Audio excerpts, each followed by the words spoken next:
Welcome back to Arkansas First Reports, where we dive deep into the political battles that are shaping our state and exposing the overreach threatening our freedoms. I'm your host, Kandi Cox, bringing you unapologetic conservative analysis on issues that matter most to Arkansan voters. Today, we're tackling two controversial pieces of legislation.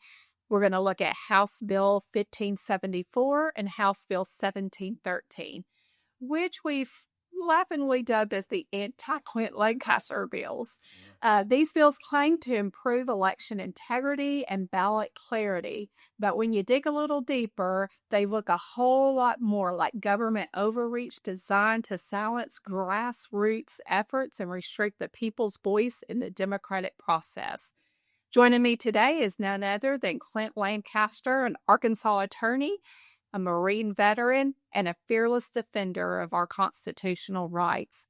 You may also know Clint from his legal battles, including his case against Hunter Biden for child support, his representation of President Trump in the 2020 Wisconsin election challenge, and his role as general counsel for Arkansas First. He is also a contributor to Arkansas First News with his column Kitty Barf, which we love. Clint is also known for his no-nonsense legal expertise and commitment to protecting our freedoms. Today, we're going to break down exactly what these bills mean, why they matter, and how they can impact the future of citizen-led initiatives in Arkansas. So buckle up. This is a conversation you don't want to miss with our very own Clint Lancaster. Clint, thank you for coming today. Thank you for having me, as always, Kandi. I'm always happy to come. Thank you. Well, let's start with House Bill 1574. This is the paid canvasser domicile requirement. This bill amends the law regarding paid canvassers in Arkansas, requiring them to be both residents and domiciled in the state if working on a statewide petition, correct? Correct. It also imposes a $2,500 fine per violation, correct? For hiring out-of-state canvassers, and directs law enforcement to investigate subjective forged signatures. Yes, so this is definitely the anti-Clint Lancaster. Yes, it is. Anti-canvassing, anti-Conrad Reynolds, anti-Arkansas Voter Integrity Initiative. And I actually, when this was running through committee yesterday, I texted Jimmy Gazaway, who chairs the state agency's committee for the House. And I said, can you do a friendly amendment and just call this the Anti-Clint Lancaster Act? So this spawned from, we ran a number of ballot measures in the counties to do paper ballots. And we had two counties where it actually made, we actually were successful. Now, the other ones should have been successful looking back. You can't appeal everything, especially when you have 12 or 14 counties. But the Joint Performance Review Committee got together and wanted to have some questions answered. And I was foolish enough to show up and answer them twice. And so at one of those, they wanted to know how it is that my canvassers, the people who are out getting the signatures and asking for your signatures, how is it they're from Arizona, but residing in Arkansas? Right. And so the answer is simple. The Arkansas Supreme Court has already said you can reside in a hotel. Right. So what do? Put them up in a hotel, Home 2 Suites in Conway. Yeah. And that's where they lived while they worked in Arkansas and got these signatures. Well, the Joint Performance Review Committee, they did not like that. And especially Representative Vaught, Deanne Vaught, said to me, you're violating the spirit of the law. And I said, Representative Vaught, laws don't have spirits. Right. They have words. And the words here are resident, and you are presumed to know what the Arkansas Supreme Court has said about residence and domicile. You didn't use the word domicile. Right. You used the word resident. And so they were residents, and they got all upset about that. So you have this bill come out that says not only must they be residents, but they must be domiciled. And so the distinction there is unique. And we have a case before the Arkansas Supreme Court. It was set for oral argument next week, but They've now since pulled that and added ordered. And of course, some ass they ordered. They ordered extra briefing on mootness, and so it's going to be delayed. But that's what it's taken up, is whether these people were residents, and domicile, did they qualify? Right. And I feel really strong that we're going to win on that residence issue. But the domicile part of it is you can have many residences, but only one domicile. And the way I heard a court say at one time was, when we say domicile, we mean home. And if you don't know what your home is, we have no other words to help you understand this. Right. So and if you think about it, I was thinking as I was getting ready for oral argument, I was thinking, I remember when my wife's grandfather was dying in Benicia, California. And we flew to Benicia and stayed in a house, an Airbnb, for a week. And that's where I resided. Right. I was a resident of Benicia, California for a week, but my domicile stayed in Arkansas. Right. And so that's really what it comes down to. They want to try to set, and it's ridiculous, because here's what I'm going to tell them to do next time. Okay, you person from Arizona, what I would like for you to do is get an Arkansas driver's license. Okay. I'd like for you to maybe register to vote in Arkansas, because you can change that pretty quickly. Right. So now suddenly, if you're registered to vote and you've got a driver's license and you've got an address, guess what? You're domiciled, because you can change your domicile. Yeah. Just as easily as I can change my hair color. Right. So, right. I know you had, I've heard you give this argument a couple times on, domicile versus residency. And we've talked about this, and you made such a great point in court, where we talk about all this work out here on I-30 in Benton, right? These workers are not from Arkansas. Correct? No, a lot of them are. They come from out of state, and they are staying in hotels that the companies put them up. So, and they're usually here for months. Years. Years in Lake County. Yes, it's Lake County. Yeah, exactly. Several years. But they are residing at the hotel, and, probably go home to their domicile on the weekends or, whenever. But that's where they're residing. If you ask them, where are you staying? Where are you residing? It's going to be at a hotel, whatever, that the company has put them up in. Yeah. And so are they not appropriate workers? Can we not find workers in the state of Arkansas to do road work? Well, it's that's part of, yes, we could find them, but would they do as good of a job as a Boston company that builds roads all over the U.S.? And so I compared this a lot to when I represented the Wisconsin Special Counsel in his investigation of the 2020 election in Wisconsin. I will distinctly remember for the rest of my life living in a Hilton Garden Inn, right? Yeah. About a half a mile from my office. And it was picked there because it was close to restaurants. It was close to my office with Justice Gableman. And I would come for a week to 2 weeks at a time. And I mean, what I say is, where were you living? Right. When you were in Wisconsin, where were you living? Because you're living somewhere. Right. And wherever you're living, whether it's a car or a hotel or Airbnb or a home that you own, you are residing there. Right. We just trade the word residence, residing, for the word living. Right. And so this bill is just, it's not going to accomplish what they want to accomplish. And when Deanne Vaught, Representative Vaught, said there has not been a grassroots-led ballot initiative in over like 20 years. And Representative Vaught is wrong, because the ballot, we tried to run a statewide one, lost that at the Supreme Court.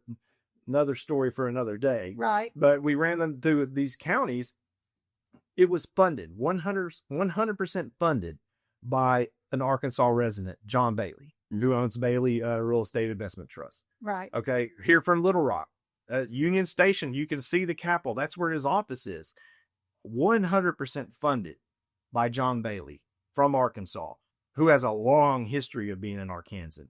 And number two, it was organized and managed by Conrad Reynolds and Will Huff, who are two residents of Conway, Arkansas. Right. Now, you're telling me that because they employed out-of-state workers to help with this, that somehow is not a grassroots-led measure? It couldn't be more. Brian Norris from Independence County, right? That guy was our lead in Independence County, and they got it 100%. They didn't have to use out-of-state canvassers in Independence County, Right. because Independence County was so adamant. Right. And they did it all themselves. So don't tell me there's not been a grassroots-led initiative in over 20 years. She's full of crap. Right. Right. And the this is going to it's stifling the grassroots effort. Well, that's the point, right? Right. Because this is another Kim Hammer bill, right? Yeah, Kim Hammer's behind this one. Bott was very passionate on it because she and I had an exchange at JPR, and so she was she was picked to lead this one. Right. But Kim Hammer's got a number of other bills, right? As I call him, Senator Kim Kitty. I'm wondering, Clint, and I teased with you last night, like they must have a poster of you somewhere, and they're like, okay, where can we attack everything that Clint Lancaster has been trying to accomplish? Well, if they just would have asked me, I would have, I would tell them what they need to do, but they'd rather do it the hard way, and I'm fine with that. There's an easy way and a hard way. I make the same amount of money no matter what.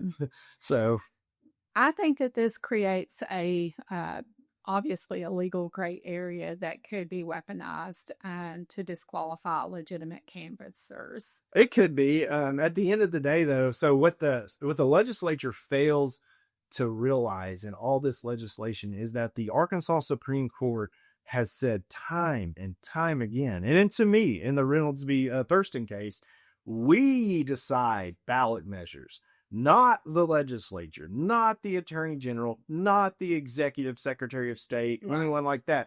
We decide them. And if you have a problem with one of those other branches, you need to come to us. Now, regardless of the fact that I had a problem and I came to them and they said, not right now. That's what they say. So whether or not they have to be domicile or residence is going to be up to the Supreme Court of Arkansas. It's not going to be up to the legislature. Right. And the reason for that is the Constitution says that the Supreme Court will decide ballot measures. Right. So while the legislature wants to scribble on paper and have the governor sign it, that doesn't really hold a lot of water at the end of the day. But the only concern is motivating the Supreme Court to act sometimes is a little bit more difficult than they make it out to be. Right. So let's talk a little bit about the enforcement concerns with this particular bill. Who decides what intent to remain means? Well, I mean, ultimately it's going to be the judiciary because it's their job to interpret the law. So the issue is so let's say I bring in a canvasser from Arizona. Right. Okay. And I say, get a driver's license. I want you to intend to remain here for as long as you're canvassing. Okay. Well, did they intend to remain? They did. Did they take steps that showed they intended to remain? Keeping in mind that these are criminal offenses, right? The standard is beyond a reasonable doubt, and any ambiguity in that is to be resolved in the defendant's favor. So you have laws that are going to be interpreted favorably for the defendant. And yes, you didn't say that you had to, God forbid, we'll find out if any of these people watch this show. Right. But had you said you must be a domiciled for a year, right? That's a different story. Right. Now you got some teeth. But just to say you have to be domiciled, look, I'm headed to Hawaii later this year. What's to stop me for getting a driver's license, registering to vote in Hawaii, and getting a job in Hawaii, right? And intending to remain there for as long as I'm working, even if that's just 2 weeks. Right. There's nothing in this law. And on top of that, there's a clause about unwarranted restrictions prohibited. Is this an unwarranted restriction? Kind of like this, the other bill we're going to talk about is the readability bill. Right. I mean, is that an unwarranted restriction? I got a lot of thoughts on that. I know you do. What could I think, and I think you will agree that should this pass, this could definitely be weaponized against conservatives.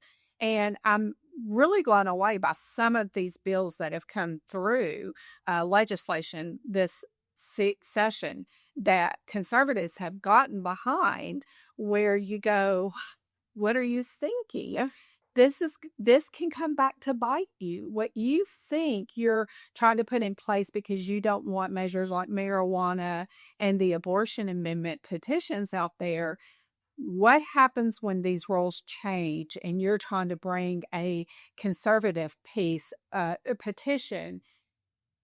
How's that going to be weaponized against you? Well, okay, so let's look at some history. Okay, so the Republicans held the government through Reconstruction after the Civil War. Right. Okay, after Reconstruction, right, the Democrats got it. We didn't have a Republican governor until Winthrop Rockefeller. Well, all right, it was like a Republican was almost the worst word you could use in the state of Arkansas. Mm-hmm. And so what the Democrats did was they began to erode the ability for Republicans to challenge elections. Okay, so they passed election contest statutes, and they got a liberal courts that started interpreting those against Republicans or conservatives. Mm-hmm. And so where you're at today is that Republicans can't bring a successful election contest because the law is so stacked against them.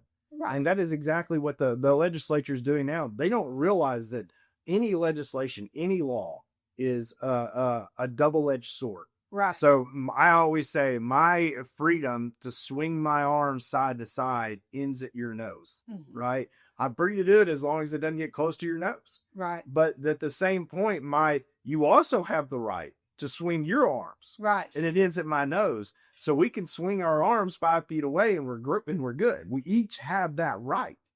So if I lose the right to swing my arms, you also lose the right to swing your arms. Right. And so overregulation is really reducing freedom. Right. At the end of the day. And it is that I watched was it the judiciary, Senate judiciary? No. Senate state agencies where and of all people, Dan Solon, it was on this bus. Like, what people vote, they said people vote us into office. Therefore, what we say is the will of the people. I'm like, whoa, that's quite a logical leap there. Yeah. You know, but they all said, we are elected, so it is our decision that is the will of the people. Yeah, no, that's not how this works. Yeah. And so, but that's their mentality. And I mean, I don't know if they like put extra fluoride in the water at the Capitol or something, but something here is not right. Yeah. Yeah. Ego. Yes.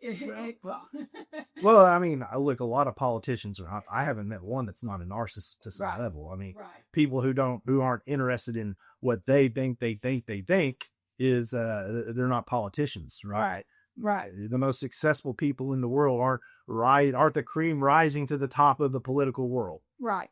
And not only do they think that way, but when we are not stepping up to the plate as citizens and letting our voice be heard and giving our input and calling and telling them what we think, it gives them that even more so, wouldn't you say? I think so. I think you're right. And I think that at some level, you know, like for example, yesterday in state agencies on the House side, Jimmy Gazaway's committee, you know, Jerry Cox from Family Council. Yeah, he was there, and of all the lobbyists on the Hill, he's probably one of the most listened to, you know, and he was up there giving his opinion on what he thought. And I think it carried weight with the legislators. Yeah. There are people that come in, you know, there was an attorney who is a trans rights activist attorney. I mean, I don't think the committee's given that guy a whole lot of weight. But, you know, the other people that show up and who are everyday citizens, I think they do. They say, hey, I don't like this. And it was a Dr. Gail Choate. I think the committee gave her a lot of weight on what she had to say, you know, but also keep in mind the committee must balance its role to the party. Right. And its role to the party is to do the party line. Right. And, you know, and it's very clear that if you go too far beyond that, you'll draw the ire of Governor Sanders. And if you draw the ire of Governor Sanders, you suddenly have a primary opponent and you don't have her endorsement and she'll fund the guy or gal. Right. So, you know, you have all this stuff that George Washington warned us about politics and parties. we are currently living in that environment, and we have been for centuries now. Yeah. A century or two. Right. Right. Well, let's talk about that House Bill 1713, which I know you have a lot to say on this one. This is the ballot title readability mandate. This bill requires all ballot titles for citizen-led initiatives to be written at an 8th grade reading level as determined by the Fleisch-Kincaid readability test. The Attorney General has the power to reject any title that does not meet this requirement. I kind of snickered when I read this because I know you and I talked about like the ballot titles and how long some of them are and how confusing some of them can be.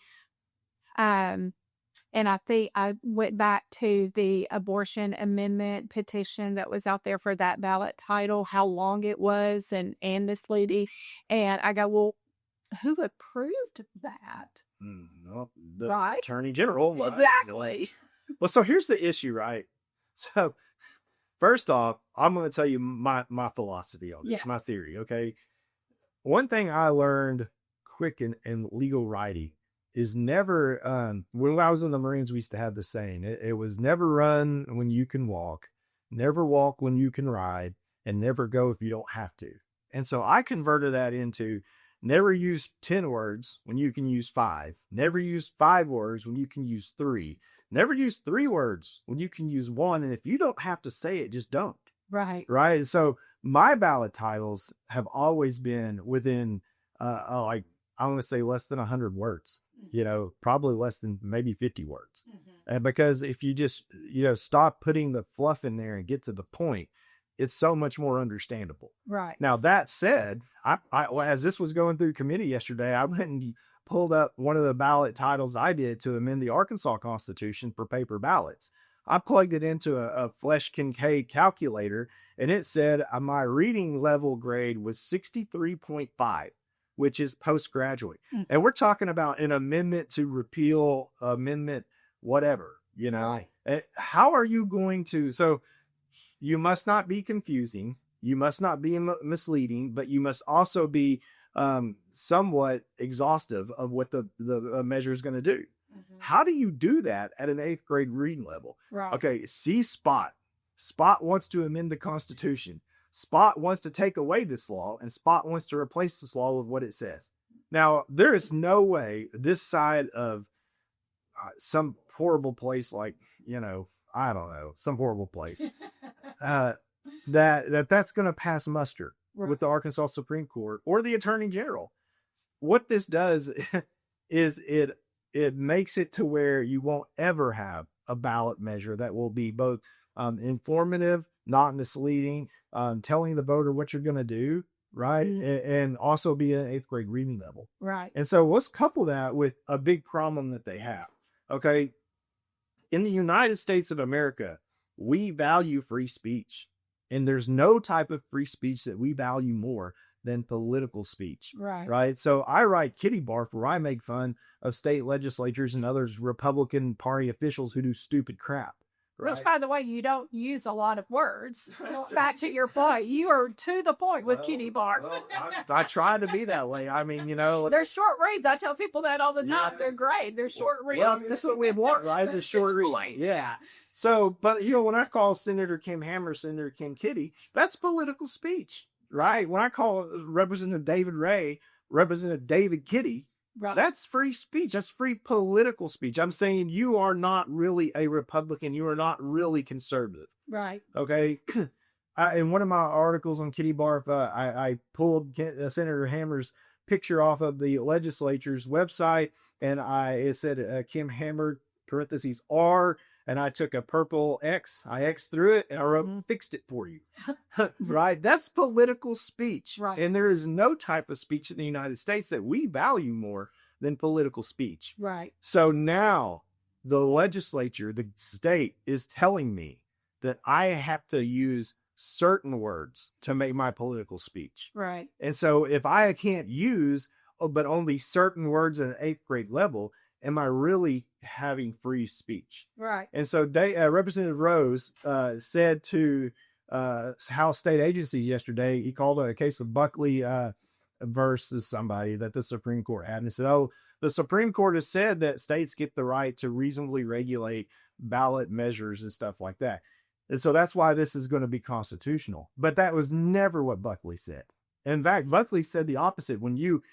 So they were saying, "Hey, requiring a voter to see this ID kind of thing before you sign a petition, that's unconstitutional." Okay, requiring canvassers to have certain hoops to jump through, that's an unconstitutional regulation on free speech. Mm-hmm. They never said, but you can make them, you can make them write it to an 8th grade level. Right. They never said that. In fact, what they said was, if you are going to regulate political free speech, you are subject to our highest scrutiny, strict scrutiny. Mm-hmm. And so, you know, and the kind of the thing you learn in constitutional law in law school is the strict scrutiny, you're going to lose. Rational basis, you're going to win. Okay. But this is strict scrutiny. And when you have strict scrutiny, you are held to like almost a level that you cannot attain. Mm-hmm. So this is going to be unconstitutional. It's an unconstitutional regulation on free speech. The legislature is telling me what I can and cannot say to my fellow Arkansans. Right. And so, and here's the other part, right? We're worried. Again, the legislature this session has been worried about saving people from themselves. Mm-hmm. We now have to read a ballot title to somebody because a pastor's wife from Warren wasn't smart enough to read it herself. Right. You know, right. And she signed up for the abortion. She's super upset that they said that was about women's health. And she wasn't smart enough to say, well, what about women's health? Right. You know, right. Well, let me see. Questions. Yeah. Let me see this. All right. And you just signed away because, you know, there's, I liken this to. Quite frankly, anytime someone says women's health, you need to read and ask questions. Well, here's the thing. Humans, since the dawn of history in Genesis, have not always used the best judgment, right? Right. When you're in the Garden of Eden and there's a talking snake, mm-hmm. that should be your warning. Snakes don't talk, right? So if you got a talking snake and he's telling you something, probably not wise to follow. Right. So here you are in Warren outside of the Piggly Wiggly or wherever you were, and you've got someone you've never seen in your community before, someone you don't know, and that person is saying this is about women's health. Right. Right. That's a talking snake. Yes. You got to be on guard with that. That's right. And so I don't know. I mean, look, if you're too stupid to get away from the talking snake and it bites you, you know, we call that Darwinism. Mm-hmm. Natural selection. You get a Darwin Award. Mm-hmm. And thank you for filtering out your genetics. Right. You know? All right. So here we are saving people again from what they aren't smart enough to save themselves. Right. You want it at 8th grade level so that the average Arkansan can understand it. So first off, what you're saying is the average Arkansan doesn't need to strive to learn to read beyond an 8th grade level. Okay. Number two, if I handed you a ballot measure and you read it and you didn't understand what it meant, you probably shouldn't be signing it. Right. You know, that's kind of where it comes down to. If I look at a ballot measure and it's so long, I'll tell you, when I read some of these, sometimes I just vote no because I'm like, I'm going to read that. Mm-hmm. You know, that's too long. You didn't get to the point. Right. You know, if you want to bury crap in there and all this other stuff and have a 10,000 word ballot title, I'm not reading that. Mm-hmm. I only got like 5 minutes or so to vote. Right. You know, so I'm not reading that. And if you're not smart enough to read something and not understand it, for example, Kandi, if I gave you a book in Greek right now, let's just say I gave you Plato's The Republic, right? Mm-hmm. So if I gave that to you in Greek and you don't read Greek, right, you wouldn't get anything out of it. Now, if you read that and I said, hey, now that you've read that, I need you to sign this saying that you approved. Right. I mean, what kind of world are we living in? Yes. Where we have to save people from their own stupidity without realizing that we're endorsing stupidity. Right. So I said I had all this.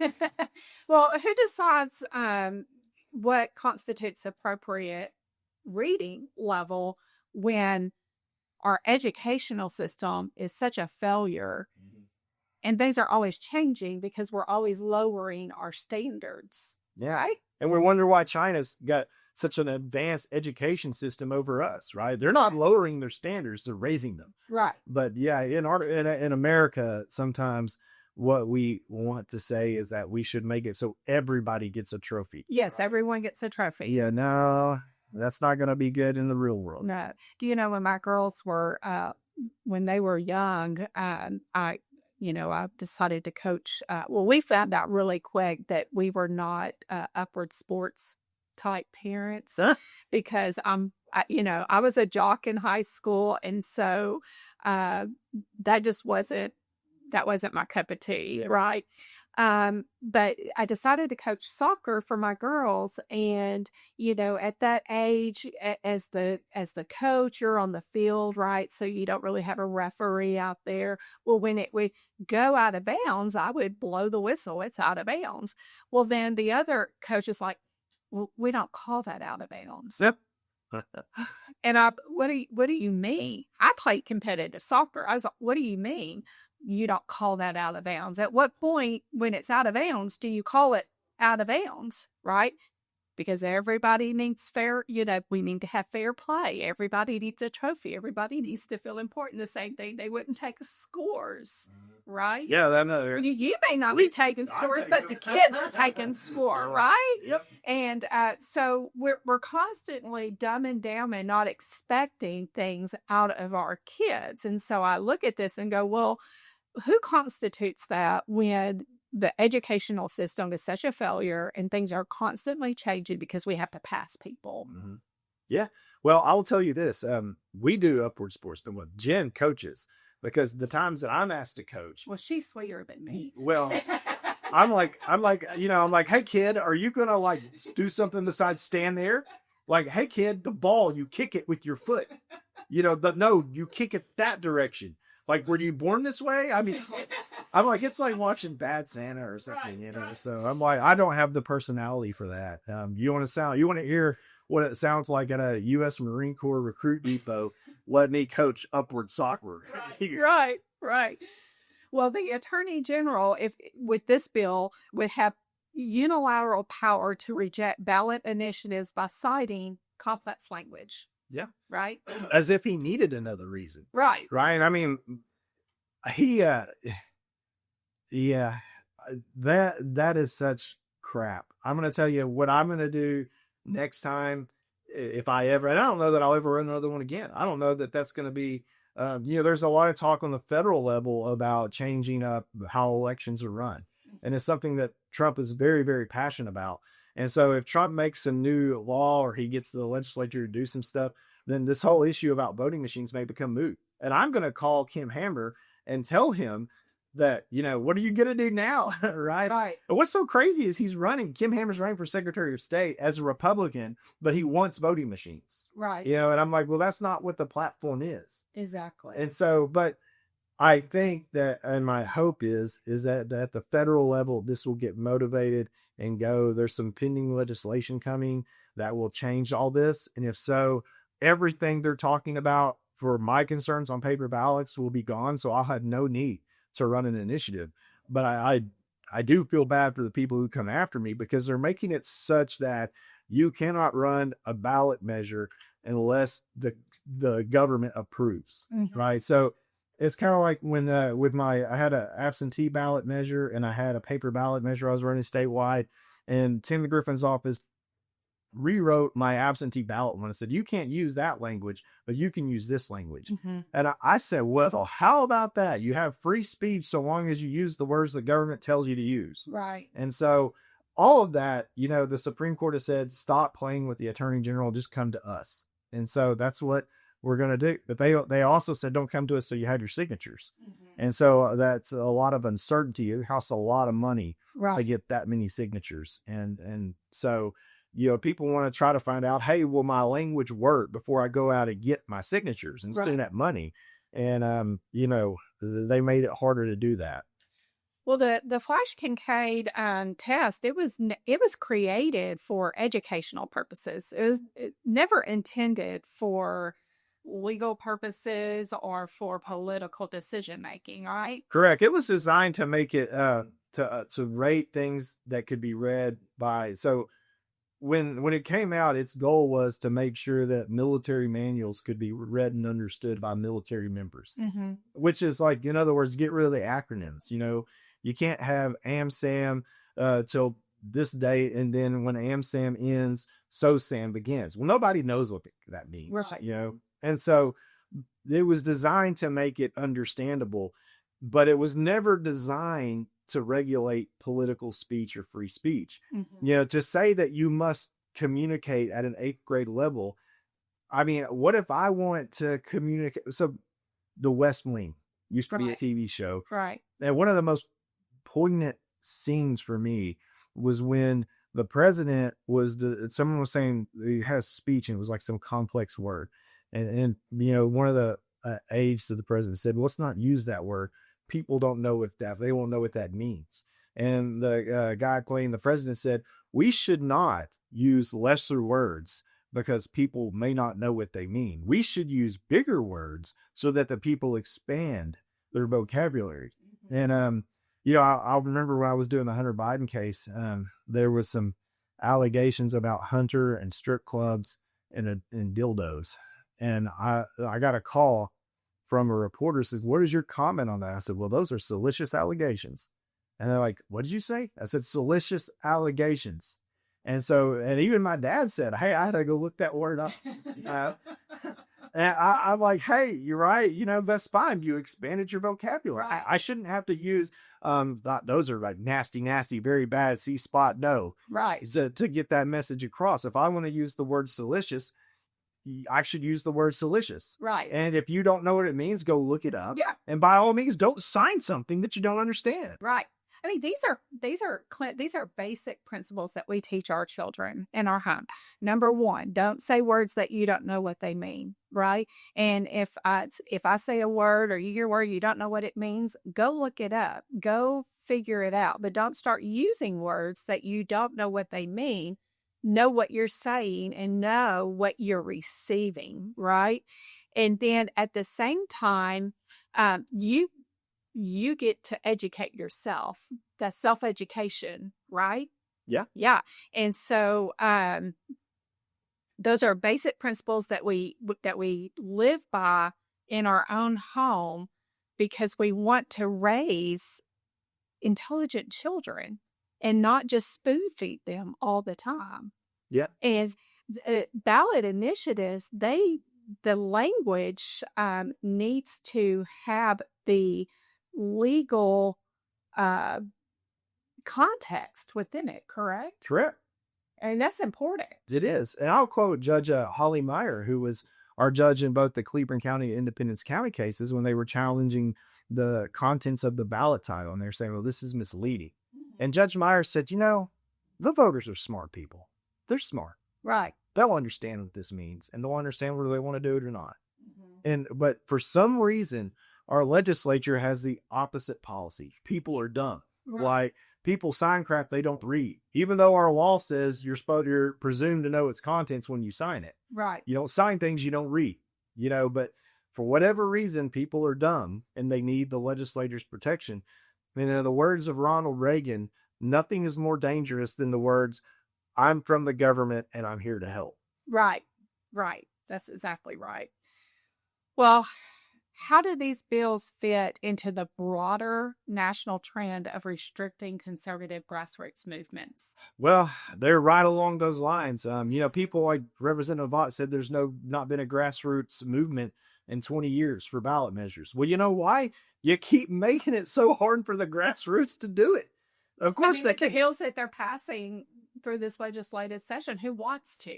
Yeah, right. You know, yeah. How can you? I mean, you're making it so restrictive. Yes. Who wants to canvass? And is able to successfully. Right. Right. I mean, so it goes back to that Senator Sullivan and the people elect us, so we yeah, not you peasants, we right. And so that's what it comes down to. There is a movement nationwide, and I don't understand why the RNC does not get more involved, right? Because we have like this grassroots movement, and it's the MAGA movement, right? Every MAGA American is a grassroots patriot. Mm-hmm. I did not hear a single elected official endorse Trump and MAGA in the second term until he won the primary. Right. Right. Then all of a sudden we're going to endorse him. Right. You know, where I was endorsing him back way before. I was like, look at what he did. Let's get it back going. Exactly. But the point is that the establishment Republicans don't want the grassroots, and they never wanted the grassroots, because the grassroots at the core, at its pillar, the grassroots is where the power is at. And so you end up stifling the grassroots to maintain control over the establishment. Right. And either you play by the establishment's rules, or they go out to cut you down, and they cut the grass. And, the question really becomes is, how do you grow a grassroots movement when the establishment keeps cutting the grass? Right. And so that's a good point. Yeah. And so, but that's what they do. That's why they dissolved the Saline County Republican Committee. That's why they kicked Jennifer Lancaster out for like 20 something years. Right. I mean, because that was a grassroots led initiative that ended up spawning into control of the state convention and changing up how the party works.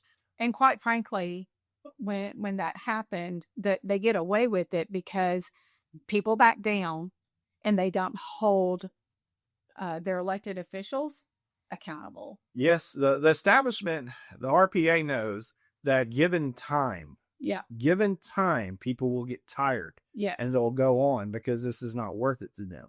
And so all they have to do is wait you out. Yeah. That is 100% what they're doing. Exactly. You said something a little earlier about the Republican platform, the party platform, right? It has been astounding to me, like when you're in committee meetings, when you have different representatives come, or those that are running for your quorum court, and you're asking them specific questions. Do you agree with this, right? That is on the Republican platform, but they don't even know what the Republican platform is. They're running as a Republican to get elected, not because they believe in the Republican platform. There was a guy, I can't remember his name, and I probably would mention if I could, but he wanted to run for quorum court. And he came out and he had this release where he said, I'm a Republican. I'm a member of the county committee. I am for, and he has some kind of thing like, I am for letting all people, decide what's best for them, and regardless. And so the guy the guy shows up, and we're like, the committee is like, well, first off, you're not a member, so why are you saying you're a member? He's like, well, I would like to join. Right. Okay, well, that's different. And then, so you said you were a member when you weren't, and then you had this liberal spiel about letting kids and people choose their gender or something like that. And being inclusive, like, that's not a Republican like value. Like, how do you explain that? And the guy was like, my wife wrote that. And I'm like, so you don't even know what you believe, right? And you're telling people that comes down to this: elected officials will say or do almost anything to get elected. Right. And then it's suddenly, when they say things that get them elected, then they get elected. Then they sit there in committee and say, what you grassroots people have to say doesn't matter because you elected me to come be your voice. Right. And even though your voice was based off falsehoods and crap that you weren't going to ever do, and it's not aligning with my values. Now, when I see you acting against my values, you tell me to hush, peasant. I was elected. Right. And that's why it's so important that we are part of the process and that we are asking those questions. Especially during the election season, right? Yeah. And during the legislative session, we need to be engaging and hold our officials accountable to what they're doing, how they're voting, what they're saying, showing up. Yeah, I agree. And of course, I'll also caveat this with, I've been absent from the Capitol this session because I am so loved by the Republicans in Arkansas that if I... Well, you can join Jimmy Cabot anytime, right? Well, Jimmy does a good job, but I tell people, look, if you want something to fail, right, up in committee, let me go lobby for it to pass. So that's kind of how... I got a slate of legislation that just is made off of the stuff that I did in the last election cycle. These people, they don't want to hear from me, right? But they do want to hear from you. And so please get out there. And I'm behind the scenes texting people and I haven't, I'm not toxic to everybody. Right. But you should get out there. You should be heard because it is important. It is. It is. And I commend Jimmy Cabin because he was asked not to speak. Please don't speak for my bill. Please don't. This person will. And I wrote a Kitty Barf article about it, right? Asking Jimmy Cabin to not speak is giving him a license to speak more. Who was that? There was one rep that he says Representative Dalby who said you need to button your shirt up, and I was like, he's too sexy for his shirt. Yeah, he's gonna have the full shirt after that.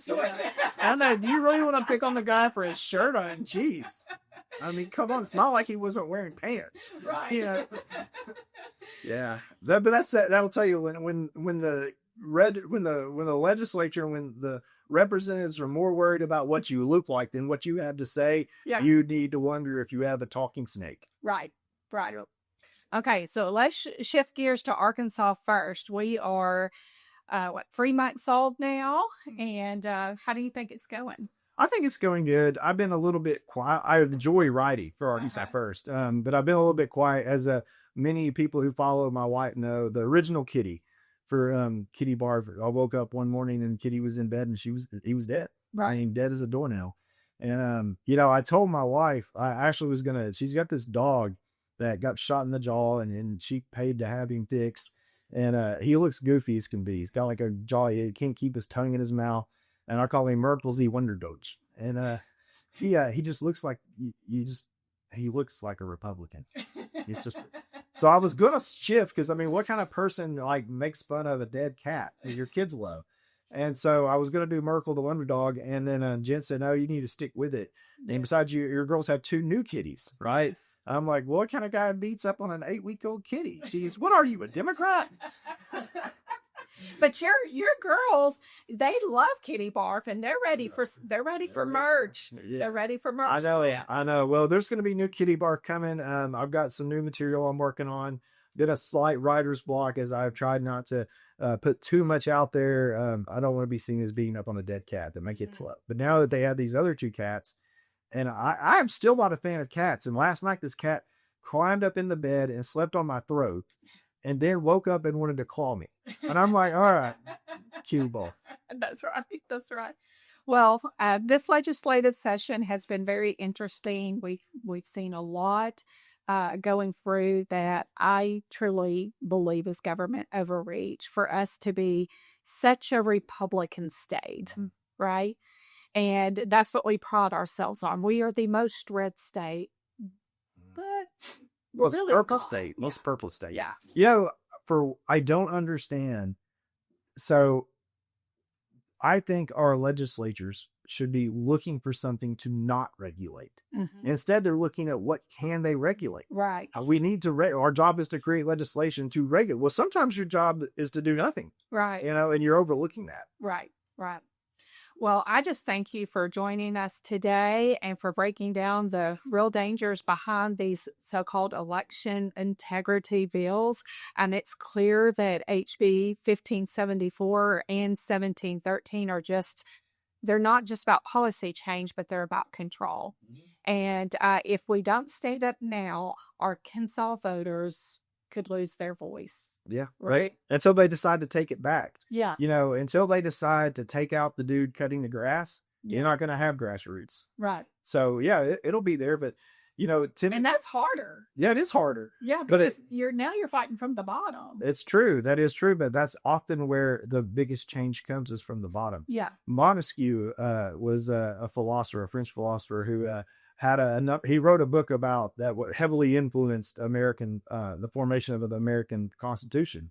They also wrote a book called The Persian Letters. And in that book, he said his point was when the penalty for trespassing is death, mm-hmm. there is nothing to stop a revolution. Right. When you can get executed for littering on accident, there's nothing to stop a revolution. And what Montesquieu's point is that the people don't rise up until they absolutely must. Right. So you're going to have this establishment, stepping on the throat of the grassroots mm-hmm. until the penalty for littering is death. Right. Good point. Well, to our listeners, stay informed, stay engaged, and don't let the government overreach go unchecked. If you care about protecting citizen rights and stopping the silencing of grassroots movement, now is the time to take action. Thanks for tuning in to Arkansas First Reports. We'll be back next week with more truth, more analysis, and more hard-hitting conversations that put Arkansas first. Until then, stay bold, stay free, and keep fighting for Arkansas.